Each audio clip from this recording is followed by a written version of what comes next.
les ruego que inclinando el rostro oremos a nuestro Dios. Señor y Padre nuestro, gracias te damos en esta hermosa mañana porque nos permite estar en tu presencia, dispuestos, Señor, a rendirte culto, a darte honra y gloria, a suplicarte, Señor, que te agrades de nuestra adoración, que tu Espíritu Santo, Señor, se mueva en medio de tu pueblo y nos permitas gozarnos en ti. Queremos rogarte, Padre, que recibas la honra y la gloria que mereces en Cristo nuestro Salvador. Amén. Voy a invitarles, hermanos, por favor, que abramos nuestras Biblias en el libro de los Salmos y vamos a leer el Salmo número 123. Salmo número 123, son 4 versículos, les invito a que abramos nuestras Biblias allí y me permitan dar lectura a esta porción de la palabra de nuestro Dios. La palabra del Señor dice en el Salmo 123, a ti alcé mis ojos, a ti que habitas en los cielos, he aquí como los ojos de los siervos miran la mano de sus señores, como los ojos de la sierva miran la mano de su señora, así nuestros ojos miran al Señor nuestro Dios hasta que tenga en nosotros misericordia. Ten misericordia de nosotros, oh Señor, ten misericordia de nosotros, porque estamos muy hastiados de menosprecio. Hastiada está nuestra alma del escarnio de los que están en holgura y del menosprecio de los soberbios. Les invito, hermanos, a que para continuar con nuestro servicio busquemos una vez más en nuestras Biblias, ahora en el Evangelio según San Mateo, capítulo número 5, y permítanme dar lectura a los versículos 10 al 12. Mateo capítulo 5, versículos 10 al versículo número 12.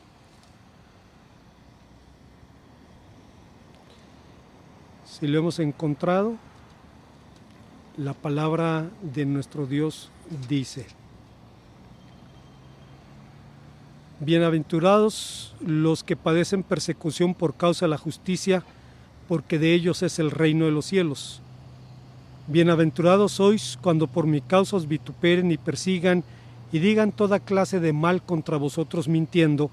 Gozaos y alegraos, porque vuestro galardón es grande en los cielos, porque así persiguieron a los profetas que fueron antes que vosotros. En septiembre de 2012, el franciscano Benedict J. Gruschel saltó a la fama mundial por declaraciones suyas a la revista católica National Register.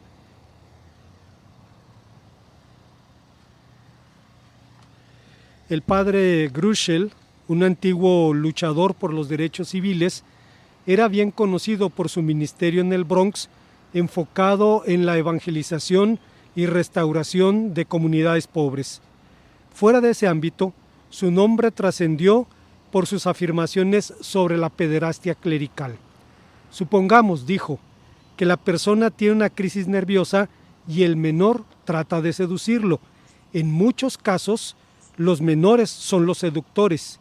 Históricamente, las relaciones sexuales entre adultos y niños no eran consideradas delito.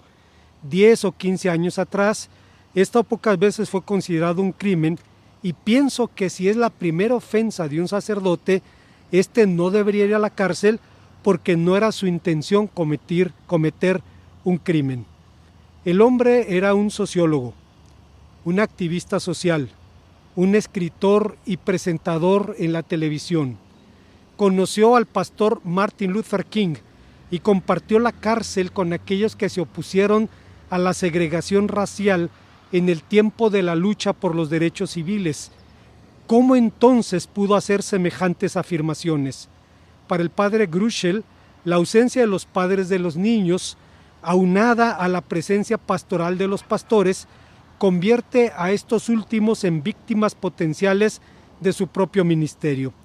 Desgraciadamente no fue la primera ocasión, ni va a ser tampoco la última, en la que alguien intenta envolverse en la bandera de la persecución para minimizar sus acciones y sus consecuencias. Al margen de denominaciones o credos, cuando un ministro enfrenta el juicio por sus actos de inmoralidad, de corrupción o de arrogancia, se verá tentado a echar mano de la excusa barata que cree encontrar en la bienaventuranza de los perseguidos, diciendo que estaba escrito que tendría que sufrir por Cristo. De manera que este texto nos enfrenta preguntas ineludibles. ¿De qué hablaba realmente o de qué habla realmente esta bienaventuranza? ¿Qué es la persecución? ¿Qué dicha puede encontrarse en ella? ¿Cuál es el significado de su promesa? Veamos, hermanos, las respuestas que el texto nos ofrece. Antes de empezar en la reflexión de esta porción de la palabra de nuestro Dios, voy a permitirme recordar algunas cosas que hemos dicho con anterioridad. Sabemos, hermanos, que aunque esta porción de las Escrituras es denominada el Sermón del Monte, estrictamente hablando no era un sermón. Es decir, es imposible que una persona o un grupo de personas pudieran escuchar y entender todo lo que el Señor enseñó en esta porción de la Escritura en una sola sesión. El propio texto, la redacción, nos permite entender que esto no fue pronunciado en una sola ocasión. Dice la palabra de Dios en Mateo capítulo 5, versículo 1, viendo la multitud subió al monte y sentándose vinieron a él sus discípulos y abriendo su boca les enseñaba diciendo. El tiempo imperfecto en griego sería más o menos equivalente al copretérito en español, que habla de una acción ejecutada en el pasado pero de manera continua. Abriendo su boca les enseñaba diciendo. Lo que está afirmando el autor sagrado es que este era un discurso recurrente o era una forma como el Señor compartía con sus discípulos. En esas condiciones, el Sermón del Monte realmente es el compendio de las enseñanzas morales del Señor Jesús, expresada de una manera sublime en esta porción que va del capítulo 5 al capítulo 7 del Evangelio según San Mateo. Y uno de los temas que toca es precisamente lo que podemos llamar la bienaventuranza de sufrir por Cristo. Hace un momento mencionábamos que este texto nos enfrenta a preguntas ineludibles y la primera de ellas es ¿qué es la persecución? Debo iniciar, antes de responder esta pregunta, diciendo que una de las cualidades más hermosas del Señor Jesús es su absoluta honradez. No nos dejó equivocarnos sobre la suerte que podría esperarnos si lo seguíamos, pues nos advirtió sobre el riesgo de persecuciones. Tras su muerte y durante el desarrollo de sus propios ministerios, los 12 fueron comprendiendo los verdaderos alcances de la antigua advertencia del Maestro. Acordaos de la palabra que os he dicho, el siervo no es mayor que su Señor. Si a mí me han perseguido, a vosotros también os perseguirán, dice Juan 15:20. Fue en ese tenor que el apóstol San Pablo recordaba a Timoteo que todos los que quieran vivir piadosamente en Cristo Jesús padecerán también persecución. Su segunda carta, capítulo 4, versículo 12.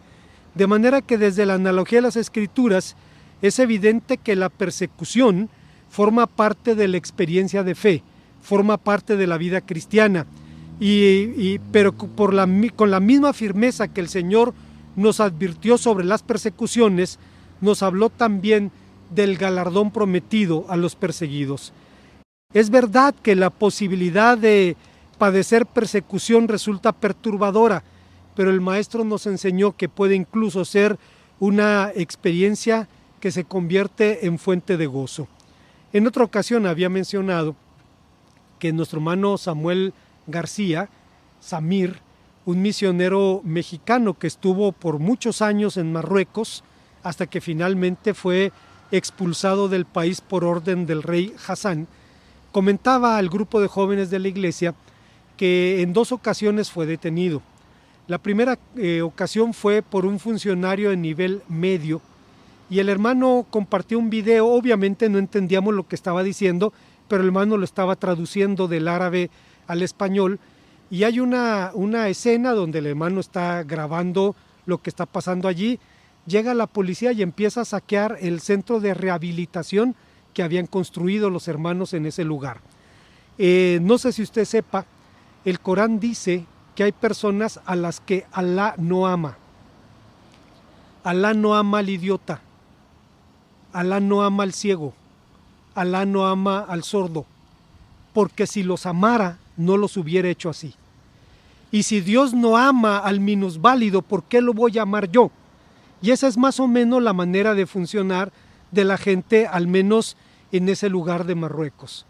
El hermano estableció un centro de rehabilitación para niños con parálisis cerebral, con algunos problemas motrices, etc. Y llega la policía y empieza a saquear el lugar. Y una mujer, una madre de un niño que era atendido allí, se enfrenta a los policías, empieza a gritarles obviamente en árabe, y algo dice que hace que todos los presentes se tapen la boca horrorizados. El hermano Samuel nos dijo después que lo que esa mujer estaba diciendo era: yo sé que ellos no son musulmanes, yo sé que son discípulos del Mesías, pero ellos han venido a hacer lo que nadie ha venido a hacer por nuestros hijos, y si de eso se trata ser musulmán, prefiero ser cristiana. Y todos gritaron ¡Alá!, como una expresión de asombro ante una blasfemia tan grande que esa mujer había pronunciado. El hermano fue detenido, los milagros existen, y fue, imagínese usted, y lo sacó de la cárcel el embajador de México. Dice, llegó, me tomó del brazo, empezó a saludar amigablemente a los que estaban allí, assalam alaikum, y entre dientes le decía, no sé cómo te metiste en este problema, pero vámonos de aquí antes de que se arrepientan. Lo sacó de la cárcel. La segunda vez fue una orden del rey Hassan, y él y 80 familias cristianas fueron echadas del país. Uno de los jóvenes le preguntó al hermano Samuel qué había sentido en la cárcel, y parecía una pregunta de más. Y el hermano dijo, es una buena pregunta porque sentí lo que los salmistas, que empiezan con un alarido de indignación, un reclamo a Dios por lo que está sucediendo, y terminan con una expresión de gozo y de alabanza. El Señor Jesucristo nos dice que la persecución también puede ser fuente de gozo. Durante siglos, ya entrando en nuestro tema, una de las imágenes más populares y representativas del pueblo judío era la de el judío errante, esa mítica figura medieval que personificaba las desventuras de un pueblo en perpetuo exilio por el crimen, entre comillas, de haber matado a Cristo. Entre paréntesis, ya debemos quitarles a los judíos ese San Benito, pues según creemos y según predicamos, a Cristo lo matamos nosotros, al menos eso dice el apóstol San Pedro en su primera carta, capítulo 3, versículo 18. Sin embargo, estrictamente hablando, no sería sino hasta el tiempo de los macabeos, más o menos 160 años antes de Cristo, cuando el pueblo judío conoció realmente la persecución religiosa. Serían los territorios que posteriormente formaron al Imperio Romano, donde primeramente se avecindaron el antisemitismo y las persecuciones. Flavio Josefo, un historiador judío del primer siglo, dio fe de este hecho, señalando que en materia religiosa, los pueblos de Oriente, los persas, los babilonios, entre quienes los judíos habitaron en periodos de exilio, estos pueblos fueron sumamente tolerantes con los judíos. Pero, ¿qué es la persecución y cuáles son sus motivos? El verbo perseguir, empleado en esta bienaventuranza, es la traducción del término hebreo que describe las ideas de seguir, ir en pos de, perseguir u oprimir. Se utiliza, por ejemplo, en el Salmo 23:6, donde dice, ciertamente el bien y la misericordia me seguirán todos los días de mi vida, o en 1 Samuel 24:1, donde se nos dice que Saúl volvía de perseguir a los filisteos cuando le fue notificado que David estaba escondiéndose en cierto lugar. Aunque últimamente autores judíos relacionan el antisionismo con el antisemitismo, no son la misma cosa. Eventualmente, hermanos, y esto es algo ridículo, se acusa a los árabes de antisemitismo, y es algo ridículo porque los árabes son semitas. El 99.9% de los israelíes no. Es una acusación totalmente infundada. En la Biblia, principalmente en los Salmos, la persecución llegó a ser una realidad dentro del propio pueblo de Israel. Es decir, en los Salmos encontramos a judíos persiguiendo a judíos por causa de su fe y por causa de su estilo de vida, como lo expone David en el Salmo 7.2, 31.16, 35.3, 35.5, 69.27, etc. En el Salmo 119 se hace referencia al acoso que el justo puede sufrir por parte de los impíos, que no eran precisamente extranjeros o paganos gentiles. Esto lo vemos en este Salmo 119, en los versículos 84, 86, 150 y 157. A partir de estas referencias y de la propia experiencia histórica, resulta evidente que la persecución puede tener un carácter pasivo, encarnado en la oposición y el rechazo, y un carácter más radical en la deportación y el martirio. Trágicamente, ambas formas de persecución han sido sufridas y practicadas tanto por judíos como por cristianos. En los hechos, la persecución es el rostro más severo de la intolerancia, que puede manifestarse en todas las actividades humanas, pero su antro se encuentra especialmente en el ámbito de las creencias, sin importar si son religiosas, morales o políticas. Hay una segunda pregunta que surge de este pasaje. El texto nos hace preguntarnos cuál es la razón de las persecuciones. El texto, al menos en esta porción, es muy claro al delimitar la bienaventuranza del sufrimiento por causa de la justicia. Esto nos lleva a otra pregunta. ¿Qué es la justicia? Como sabemos, justicia es un término característico del Evangelio de Mateo. Aparece en 3.15, 5.6, 10.20, 6.33, 21.32, etc., que según el contexto puede tener varias acepciones. Pero en este caso define específicamente la fidelidad a los preceptos de Dios, es decir, la fidelidad al Evangelio, fidelidad en los valores, en los pensamientos, pero en los hechos también. En otras palabras, la persecución de la que nos advirtió el Maestro no surge de motivos políticos, sociales o económicos, sino de razones estrictamente religiosas.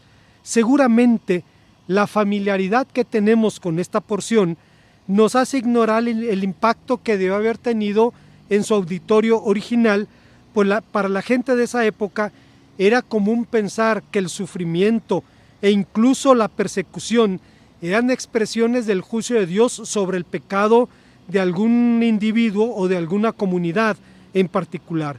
Pero el Señor Jesús invirtió aquí este punto de vista con respecto a quienes sufren por causa de la justicia, es decir, respecto a los que sufren por Él y por su reino. Sin embargo, la realidad de la persecución ha sido una constante en la historia de la revelación, cosa que el Señor reconoció cuando dijo a sus discípulos: porque así persiguieron a los profetas que fueron antes que vosotros, en el versículo 12 de nuestro pasaje. Esto nos remite, hermanos, al salón de la fama de los hombres de la fe, de los héroes de la fe, donde el sufrimiento de los profetas es resumido en estas palabras: otros fueron atormentados, no aceptando rescate a fin de obtener mejor resurrección. Otros experimentaron vituperios y azotes, y a más de estos prisiones y cárceles. Fueron apedreados, aserrados, puestos a prueba, muertos a filo de espada, anduvieron de acá para allá, cubiertos de pieles de ovejas, de cabras, pobres, angustiados, maltratados, de los cuales el mundo no era digno, errando por los desiertos, por los montes, por las cuevas, por las cavernas de la tierra, dice Hebreos capítulo 11, versículos 35 al 38. Pero como señalamos con anterioridad, además de la forma radicalmente violenta de la persecución que encontramos, por ejemplo, en Mateo capítulo 10, versículos 16 al 36, existen otras formas más sutiles, a saber, por ejemplo, los vituperios. Esta es una acumulación de insultos sobre los creyentes en Cristo quien él mismo fue acusado de ser samaritano y de estar endemoniado en Juan capítulo 8, versículo 48. Asimismo se murmuró sobre su origen diciendo: nosotros no somos hijos bastardos, nosotros sí tenemos un padre. Juan 8, 41. Recuerdo al reverendo Gamaliel Orozco, que ahora está con el Señor, que contaba de un hermano, un hombre muy fino, muy educado, muy distinguido, digo con todo respeto, en su trato era como una dama, que en alguna ocasión se dispuso a acompañar un equipo misionero al campo Mazahua. En el lugar enfrentaron una oposición feroz y el hombre bisoño en estos ministerios dio testimonio después en la iglesia diciendo que lo que más le había dolido es que la gente del pueblo les lanzaba epítetos lacerantes. Y dice, bueno, pues el hermano estaba muy herido porque le habían dicho cosas tan feas. Pero hermanos, el creyente puede ser también calumniado. Aún durante la vida del Señor Jesús, quienes se atrevieron a escucharlo fueron descalificados por los líderes religiosos de Israel con palabras de desprecio. Esta chusma que no conoce la ley es maldita, Juan 7:49. De modo que cuando el cristianismo empezó a crecer entre los gentiles, era inevitable que los gentiles también calumniaran a los creyentes. Fueron acusados de ateísmo por no tener imágenes visibles de su Dios, de inmoralidad porque se reunían en lugares secretos por la persecución, y fueron acusados incluso de canibalismo por comerse la carne y la sangre de Cristo en la celebración del memorial. Siendo pues el sufrimiento por la fe un elemento inherente de la vida cristiana, seguramente el apóstol San Pedro es quien mejor cifra la actitud que el creyente debe asumir ante esta realidad. Dice el apóstol: amados, no os sorprendáis por el fuego de la prueba que os ha sobrevenido, como si alguna cosa extraña os aconteciese, sino gozaos por cuanto sois participantes de los padecimientos de Cristo, para que también en la revelación de su gloria os gocéis con gran alegría. Si sois vituperados por el nombre de Cristo, sois bienaventurados, porque el glorioso Espíritu de Dios reposa sobre vosotros. Ciertamente de parte de ellos Él es blasfemado, pero de parte de vosotros Él es glorificado. 1 Pedro capítulo 4, versículos 12 al 14. Sin embargo, el apóstol fue muy claro al advertir: si alguno de ustedes sufre, no sea por asesino, ladrón o criminal, ni por entremeterse en asuntos ajenos, pero si sufre por ser cristiano, no debe avergonzarse, sino alabar a Dios por llevar ese nombre. 1 Pedro capítulo 4, versículo 15. En otras palabras, dado que hacerse pasar como perseguido es ya un truco muy viejo, que nadie se atreva a culpar a Cristo cuando ha comprado el juicio, el rechazo, el resentimiento y el repudio ajeno por sus propias actitudes y acciones. Hay una tercera y última pregunta que surge de este pasaje, y la pregunta es: ¿cuál es el galardón del perseguido? El nombre galardón aparece con relativa frecuencia en Mateo, 10 veces, pues es un elemento inseparable de la predicación del Señor Jesús acerca del reino de Dios. Si bien Él dijo que ningún acto de servicio carece de recompensa en su reino, la única base de esa recompensa es la gracia. La única base es que Dios es bueno. En consecuencia, según los evangelios, el galardón del cristiano, el galardón que el cristiano espera, es un don de la gracia, como lo advierte también la parábola de los trabajadores de la viña. Usted recordará el pasaje, Mateo capítulo 20, que habla de 3 equipos de trabajadores que fueron en diferentes momentos del día a recoger la cosecha. En Palestina, como en nuestro país, La cosecha de la uva es en el mes de septiembre. En Palestina en el tiempo en que empiezan las lluvias. Y si se tiene que cosechar antes de que llueva, tiene que hacerse de una sola vez. Este es el contexto de la historia de los labradores o los trabajadores de la viña. El dueño contrata a varios equipos y al último, al que trabajó solamente una hora, le paga un jornal completo, y los que empezaron a trabajar desde las 6 de la mañana pensaron que iban a recibir más. Cuando vieron que recibían exactamente lo mismo, el dueño de la viña habló seguramente al líder de los quejosos, diciéndole: amigo, ¿en qué te ofende? Si yo quiero pagarles a estos igual que ustedes, ¿no es mi dinero? ¿No tengo derecho acaso a hacer lo que quiera con lo que es mío? Toma tu paga y vete. Hermanos, esta afirmación tan sencilla es contundente. Recuerdo al pastor Ernesto Aguilar. Era un varón de Dios al que usted pasaba por la plomada. No encontraba en él ninguna torcedura, un hombre íntegro. Era pastor de una mujer a quien después tuvimos la bendición de pastorear en Michoacán, y la mujer perdió a un hijo en un accidente de motocicleta, se mató. La hermana era su hijo predilecto.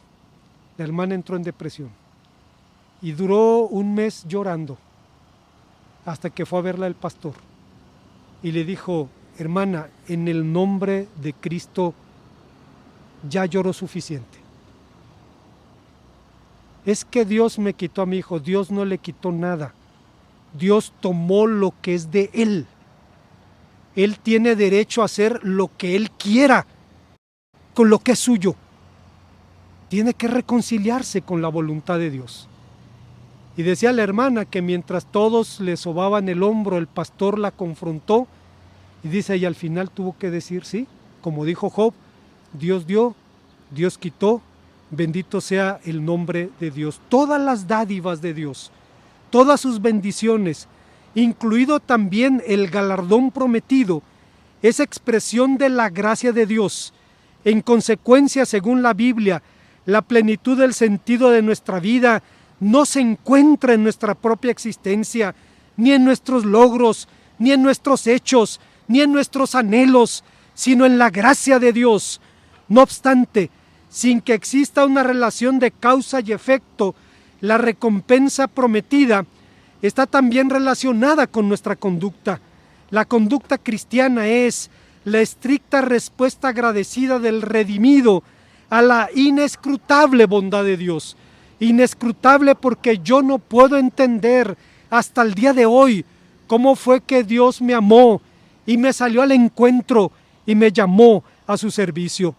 Sorprende entonces que el martirio llegara a ser tenido en tan alta estima por los primeros cristianos. Voy a contarles un secreto, hermanos.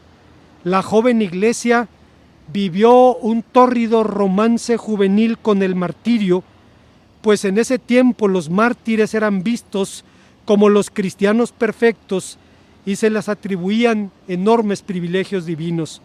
Y por lo mismo, los escritos sobre Tertuliano, Justino Mártir, Orígenes, Policarpo, todos ellos mártires, hablan precisamente de este tema.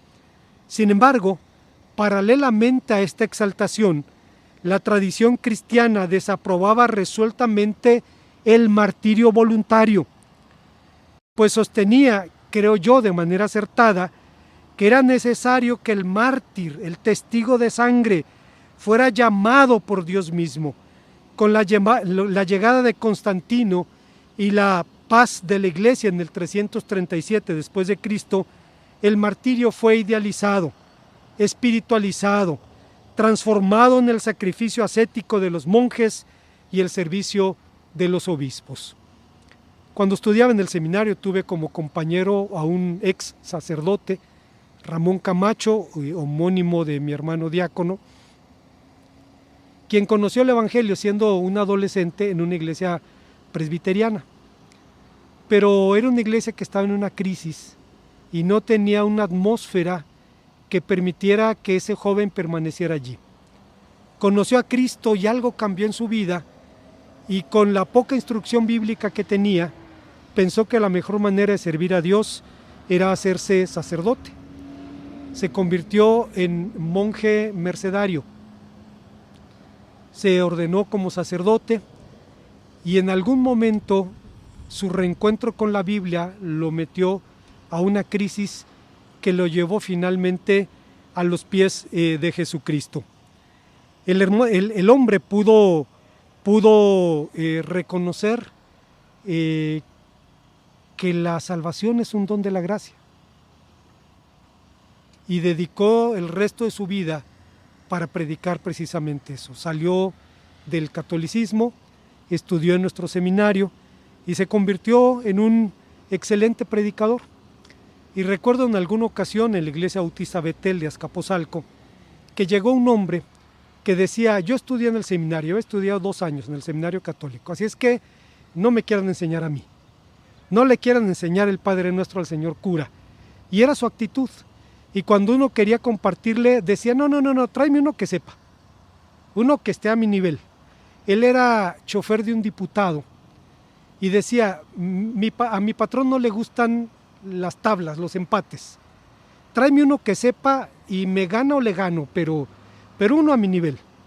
Bueno, pues llegó Ramón, empezaron a hablar y después, hermanos, de media hora se le acabaron los argumentos al hombre y Ramón empezó a leerle la Biblia, a decirle: la palabra de Dios dice: por gracia sois salvos, por medio de la fe.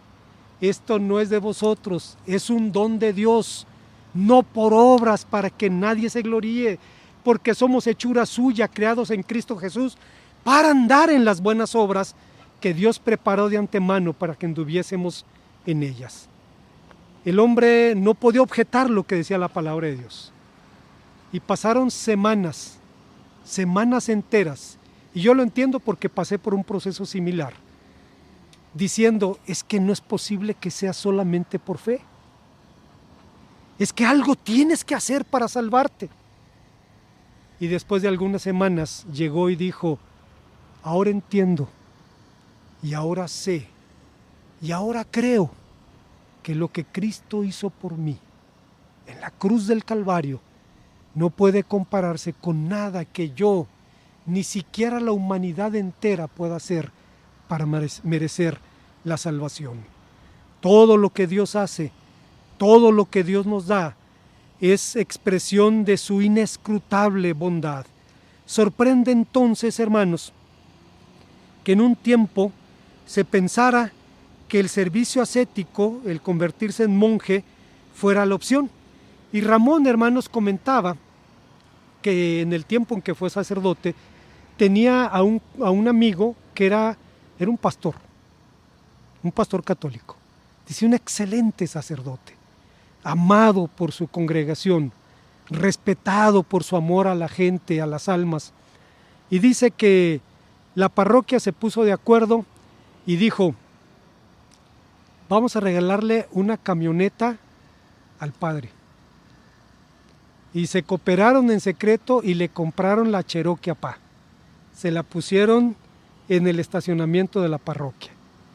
Cuando salió y se llevó la sorpresa, era su cumpleaños y su comunidad le cantaba, el hombre estaba feliz.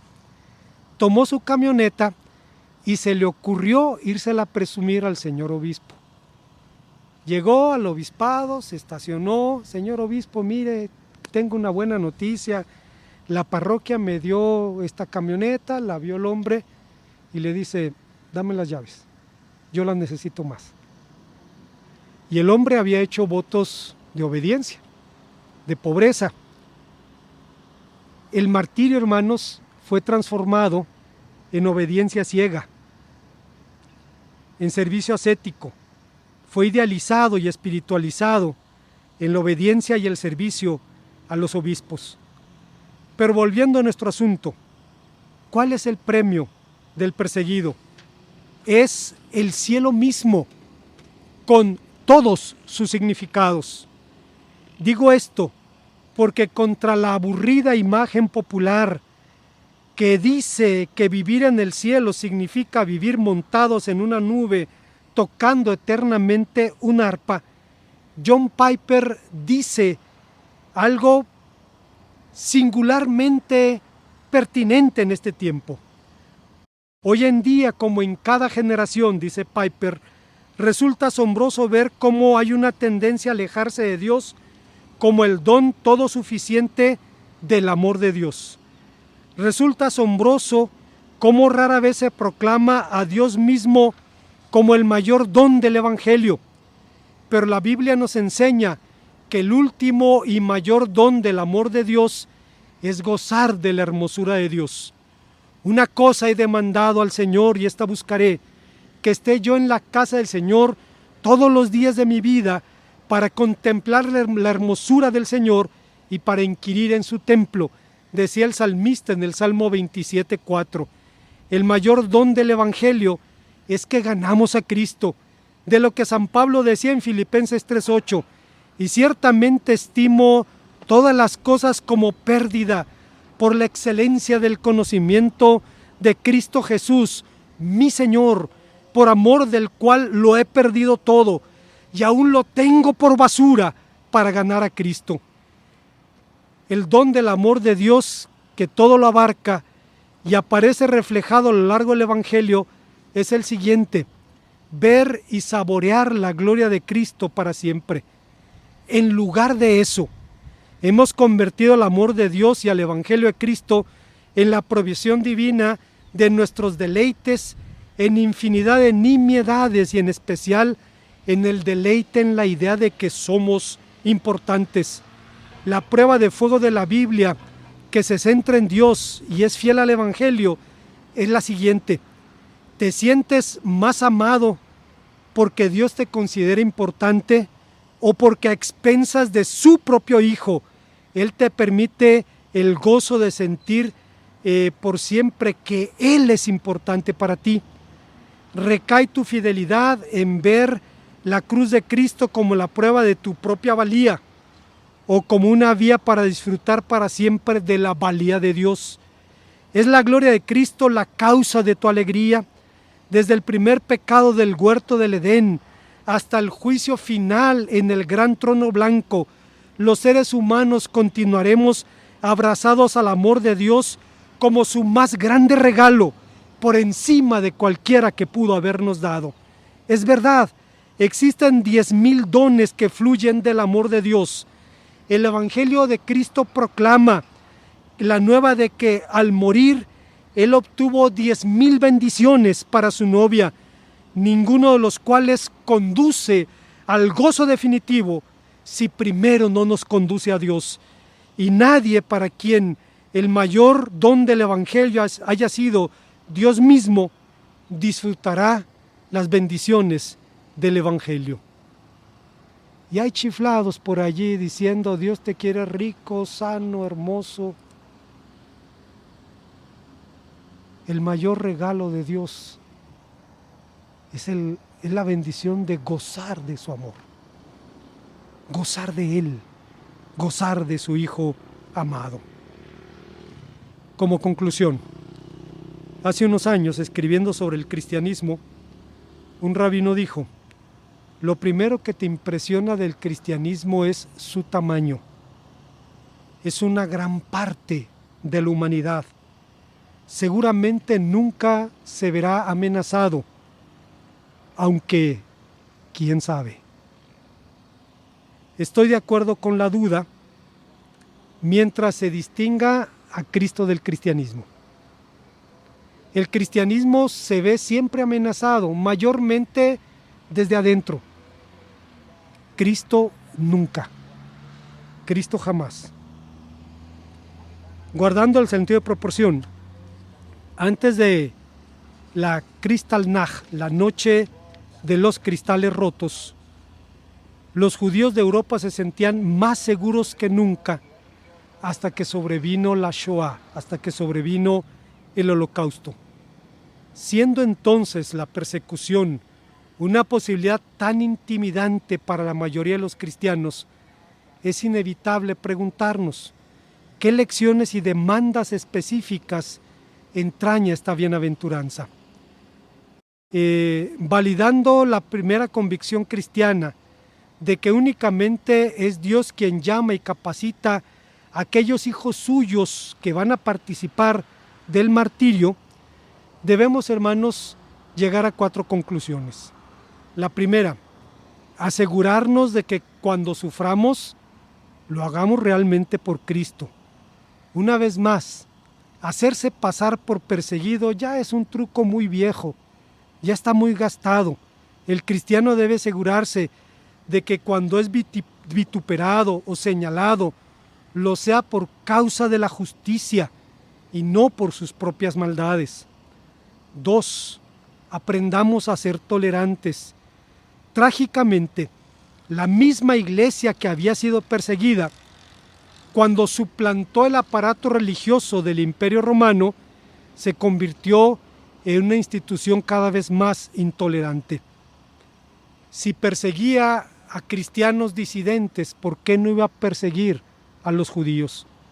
Así, a pesar de que a fines de la Edad Media, autores como Angelo di Chivasso afirmaban que ser judío es un crimen, pero no correspondía a los cristianos castigar ese crimen, la auténtica tolerancia religiosa debió esperar hasta la venida de la Reforma Radical. No es el tema, pero la Reforma Radical fue un segundo movimiento después de la Reforma Protestante, dirigida esencialmente por los anabautistas, que llevó al mundo a la libertad de conciencia. Para darnos una idea, en Inglaterra, en 10 años se quemaron vivos a más de 20,000 anabautistas. Con los tamaños de las poblaciones de aquel tiempo fue un genocidio, hasta que el mundo despertó de su embriaguez de sangre y pudo entender que no se puede funcionar de esa manera. En general, la tolerancia es una actitud y comportamiento individual, social o institucional, caracterizado por la consciente permisividad hacia pensamientos y acciones de otros, a pesar de que no coincidan con los nuestros.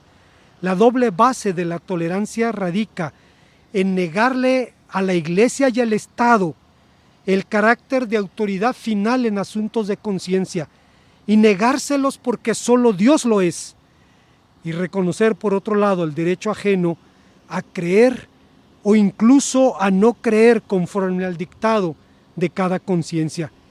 Pero la intolerancia siempre significa un riesgo latente porque es como una escalera eléctrica. No es necesario esforzarse para ser transportados, simplemente hay que poner los pies allí. En contraste, ser tolerante significa nadar contracorriente. Número 3, intercedamos por quienes sufren por la fe. Tal vez para la mayoría de nosotros resulte remoto pensar que podríamos sufrir por la fe. Sin embargo, no todos los cristianos pueden decir lo mismo. Hasta el día de hoy, creyentes incluso en este país siguen siendo desplazados, despojados, encarcelados y aún asesinados por causa de Cristo. Y número 4, entendamos que, con todo, siempre será más fácil morir por Cristo que vivir para Él. Un instante de sufrimiento no puede compararse con una vida de congruencia. La muerte es la oportunidad para demostrar verdadera lealtad por Cristo, pero siempre será mejor hacerlo mediante un compromiso constante de amor, de santidad y de servicio. Es cierto, el martirio, hermanos, puede dar testimonio de Cristo, pero más lo da una vida de congruencia. Una vez más, hermanos, hace un momento hablaba del hermano Ernesto Aguilar, un hombre al que usted pasaba por la plomada, un hombre absolutamente íntegro. No tenía un doblez, una torcedura. El día que tuvo un problema en su familia, el pastor se puso en pie y le dijo a la congregación: hermanos, estoy presentando mi renuncia porque no tengo testimonio en este momento para pastorearlos. Tenía décadas allí. La iglesia le lloró, le rogó, le dobló el sueldo, le suplicó por lo más amado que no se fuera. Y el hombre dijo: hermanos, entiéndanme, es un asunto de congruencia. Tengo que arreglar las situaciones en mi familia. No puedo ser su pastor, no tengo testimonio delante. No fue usted pastor, eso no importa. Eso no importa.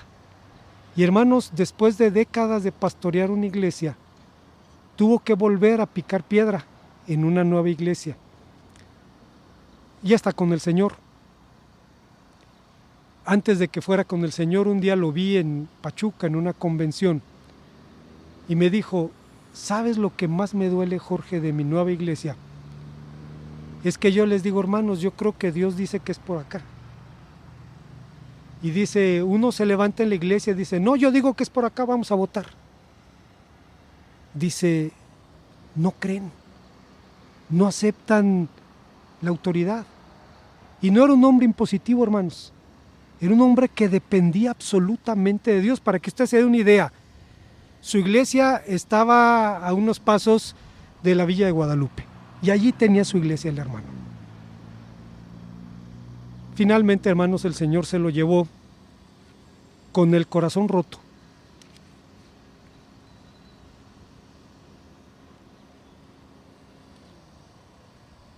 Un día se infartó manejando su coche, chocó con el que iba adelante y la persona bajó indignada a ver por qué lo había chocado y el hombre estaba infartado. Recuerdo a la hermana Betty. Se fueron a pastorear a Tampico. Y cuando celebraron sus 52 años me invitaron a predicar. Cuando terminó la fiesta, la hermana Betty y una de sus hijas estaban ahí rendidas. Y la hija empezó a mover la cabeza y decir: mi papá, él allá con el Señor, disfrutando de la gloria de Dios, y nosotros aquí sirviendo en el aniversario. Pues tenía razón. El hombre estaba viendo el cumplimiento de la promesa: en tu presencia hay plenitud de gozo, delicias a tu diestra para siempre. Lo más hermoso, hermanos, es que eso no es un pago, es un don de la gracia. Oremos al Señor. Gracias, Padre Santo, una vez más, porque nos permites venir a tu palabra y encontrar que aún la persecución tan temida puede ser motivo de gozo y de edificación. Si no está en tu voluntad que vivamos esa experiencia, permítenos entonces aprender de tu palabra lo que tú quieres que nosotros hagamos. En el nombre de Cristo. Amén.